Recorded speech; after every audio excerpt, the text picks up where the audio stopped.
যিশুর দ্বারা জন্মান্ধকে দৃষ্টি ফিরিয়ে দেওয়া। যোহন 9।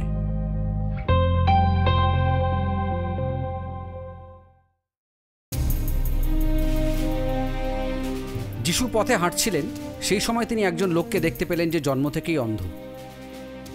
যিশুর অনুগামীরা তাকে জিজ্ঞাসা করল, গুরুদেব, কার পাপে এই অন্ধ হয়ে জন্মেছে? এর পাপে না এর বাবা মার পাপে?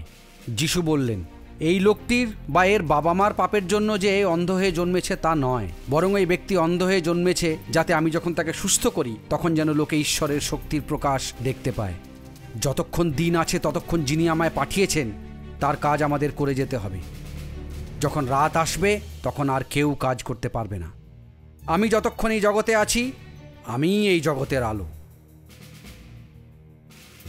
এই কথা বলার পর তিনি মাটিতে থুতু ফেললেন আর মুখের সেই লালা দিয়ে মণ্ড তৈরি করে তো অন্ধ লোকটির চোখে লাগিয়ে দিলেন। এরপর যিশু সেই অন্ধ লোকটিকে বললেন, শিলো সরোবরে গিয়ে ধুয়ে এসো। শিলো নামের অর্থ প্রেরিত। তখন সে গিয়ে চোখ ধুয়ে ফেলল আর দৃষ্টিশক্তি লাভ করে ফিরে এলো। তখন সেই লোকটির প্রতিবেশীরা যারা তাকে ভিক্ষা করতে দেখত তারা বলল, এ কি সেই লোক নয় যে বসে বসে ভিক্ষে করত? কিছু লোকে বলল, হ্যাঁ, এ তো সেই। কেউ কেউ বলল, না, এ তার মতোই অন্য কেউ হবে। সেই মানুষটি বলল, আমি সেই। তখন তারা তাকে বলল, তুমি কি করে দৃষ্টি লাভ করলে? সে উত্তরে বলল, যিশু নামের লোকটি মণ্ড তৈরি করে আমার চোখে তা লাগিয়ে দিলেন আর বললেন, শিলো সরোবরে যাও ও তোমার চোখ ধুয়ে ফেলো। তখন আমি গেলাম ও ধুয়ে ফেললাম আর তখনই দৃষ্টিশক্তি লাভ করলাম। তারা তাকে বলল, সেই যিশু কোথায়? সে বলল, আমি জানি না। যে লোকটি আগে অন্ধ ছিল তাকে তারা ফরিসীদের কাছে নিয়ে গেল। যেদিন যিশু মণ্ড তৈরি করে ওই লোকটির চোখে লাগিয়ে তাকে দৃষ্টিশক্তি দান করেন, সেদিনটি ছিল বিশ্রামবার। তাই ফরিসীরা আবার তাকে জিজ্ঞাসা করল, তুমি কিভাবে তোমার দৃষ্টিশক্তি ফিরে পেলে? লোকটি উত্তর দিল, তিনি মণ্ড তৈরি করে আমার চোখে লাগিয়ে দিলেন, আমি চোখ ধুয়ে ফেলবার পর দেখতে পেলাম।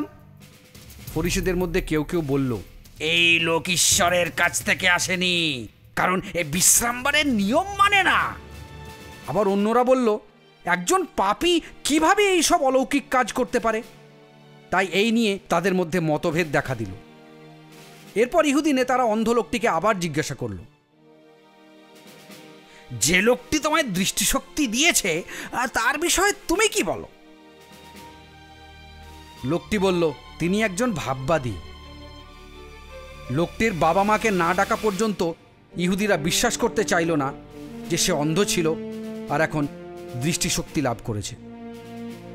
তারা তার বাবা মাকে জিজ্ঞাসা করল, এই কি তোমাদের সেই ছেলে যার বিষয়ে তোমরা বলে থাকো যে সে অন্ধ হয়ে জন্মেছে?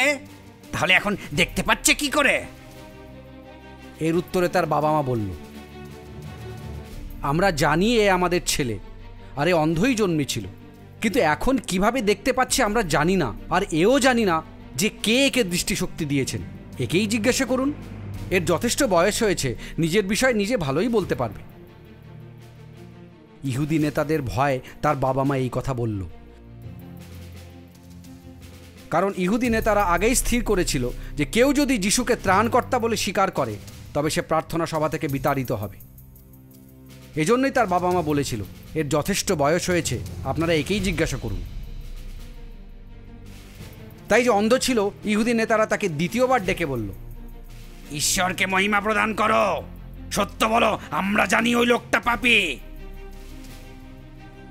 তখন যে অন্ধ ছিল সে বলল, তিনি পাপী কিনা তা আমি জানি না, আমি কেবল একটা বিষয় জানি, আমি অন্ধ ছিলাম কিন্তু এখন দেখতে পাচ্ছি। তখন ইহুদি নেতারা তাকে বলল, সে তোমাকে কি করেছিল? কিভাবে দৃষ্টিশক্তি দিল তোমাকে? সে তাদের বলল, আমি আগেই তোমাদের বলেছি, কিন্তু তোমরা আমার কথা শোনোনি। তবে আবার কেন শুনতে চাইছো? তোমরাও কি তার শিষ্য হতে চাও? তখন তারা তাকে তাচ্ছিল্য করে বলল, তুই তার শিষ্য, কিন্তু আমরা মসির শিষ্য। আমরা জানি ঈশ্বর মসির সঙ্গে কথা বলেছিলেন, কিন্তু এই লোকটা কোথা থেকে এসেছে তা আমরা জানি না। এর জবাবে লোকটি তাদের বলল, কি আশ্চর্যের বিষয় যে তিনি কোথা থেকে এসেছেন তা আপনারা জানেন না, অথচ তিনি আমায় দৃষ্টিশক্তি দান করলেন।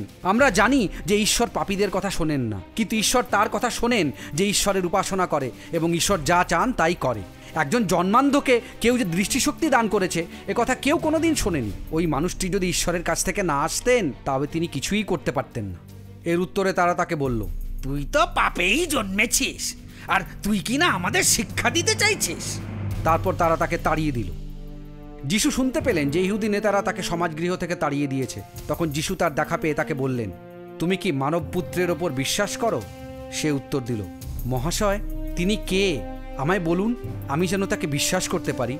যিশু তাকে বললেন, তুমি তাকে দেখেছ, আর তিনিই এখন তোমার সঙ্গে কথা বলছেন। তখন সে বলল, প্রভু, আমি বিশ্বাস করছি, এবং সে তার সামনে নতজানু হয়ে উপাসনা করল। যিশু বললেন, বিচার করতে আমি এ জগতে এসেছি। আমি এসেছি যাতে যারা দেখতে পায় না তারা দেখতে পায়, আর যারা দেখতে পায় তারা যেন অন্ধে পরিণত হয়। ফরিসীদের মধ্যে কয়েকজন যারা যিশুর সঙ্গে ছিল তারা এই কথা শুনে তাকে বলল, নিশ্চয়ই আপনি বলতে চাননি যে আমরাও অন্ধ? যিশু তাদের বললেন, তোমরা যদি অন্ধ হতে তাহলে তোমাদের কোনো পাপই থাকতো না, কিন্তু তোমরা এখন বলছো আমরা দেখতে পাচ্ছি, তাই তোমাদের পাপ রয়ে গেছে।